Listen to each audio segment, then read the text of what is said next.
I'm going to talk about limited work in progress, which is something it's really good to talk about flow if you're continuously delivering.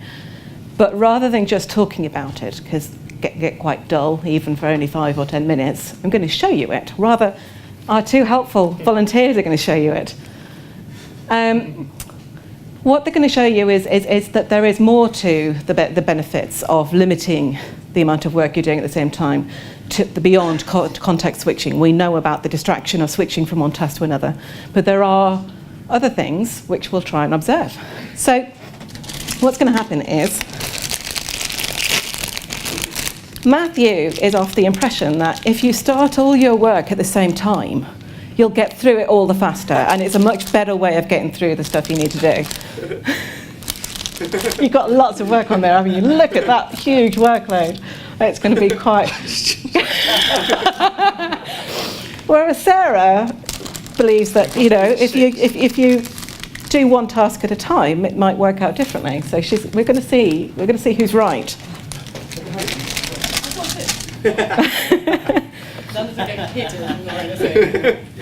So I'm not going to set a timer. We're going to just use our own sense, and I'm going to invite you to go for it. Thank you. I'll start eating. Let's see what we...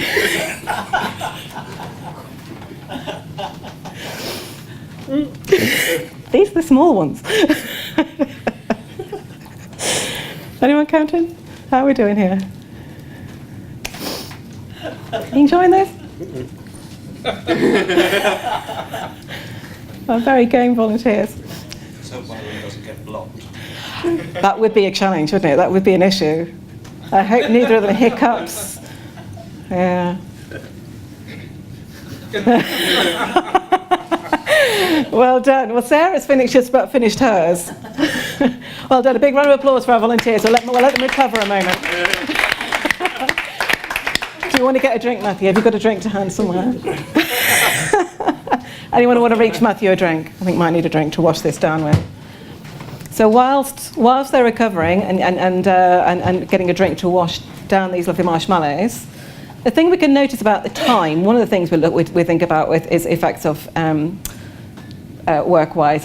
Before I ask them how they feel, because they're still recovering, time-wise, they both took about the same amount of time to kind of get to beginning to end, and that is one of the things that doesn't happen. You don't necessarily get the first all of it done more quickly by going one at a time, but that's when Little's law kicks in. If you're doing 5 things, then everything takes 5 times as long. So in this scenario, it did actually get finished more quickly going one at a time.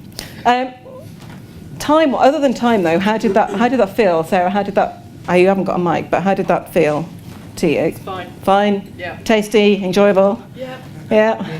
Matthew, how did that feel? Not much fun. Not much fun. Okay. So what else did we observe? What if they'd hiccuped? Somebody talked about if they got blocked. So a slight hiccup. Sarah could have dealt with her hiccup quite easily. She could have just dealt with the problem and moved on. Whereas if Matthew had hiccuped, I think everyone would have been up here trying to give them the Heimlich maneuver and really being massively unhelpful. It would have been, more people would get involved if it was an issue that much bigger. What about, how hard it is to release and to swallow? It literally, Sarah's marshmallows were bite-sized and much easier to swallow if there's less on the go. Matthew got properly bogged down in his in trying to finish off his marshmallows. What if there'd been something really weird and crunchy in the middle of those marshmallows? Sarah was fully appreciating the taste of each of her marshmallows as she went. Her first one, if there'd been something odd about it, she would have noticed, and if she really wanted to politely get rid of it, she could have done much more easily. Matthew would have taken him longer to notice because he had all of these marshmallows in the go, and it would have been a much uglier process of trying to deal with those defects. What if they'd had an allergy to these marshmallows? So if their tummy rejected it, Sarah might have felt a little bit queasy, but Matthew would have been potentially quite unwell for a few days after all of those. So the impact of trying to do something would have been slower to get the feedback, and it would have been much more impactful. what if I actually only wanted them to eat white marshmallows once they'd started?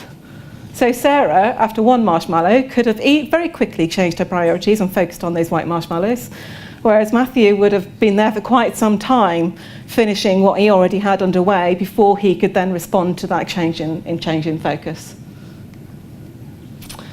And what about that delay? You know, how do our customers feel if they're waiting for ages? You know, so Sarah's tummy, who enjoyed the marshmallows, was kept happy for quite regularly by having smaller and regular dispatches of marshmallows, whereas Matthew's tummy was just getting hungrier. And that's what happens with customers. The longer they wait, the more they want, and the bigger your project, the requirements come in. They just say, while you're at it, while we're waiting, can you just add this on as well? And then there's down to how they felt, which is not to be underestimated. You know, the raising the morale, the satisfaction of actually finishing things and getting through things and not feeling overwhelmed by having all this stuff building up and not actually finishing stuff. It's a huge impact.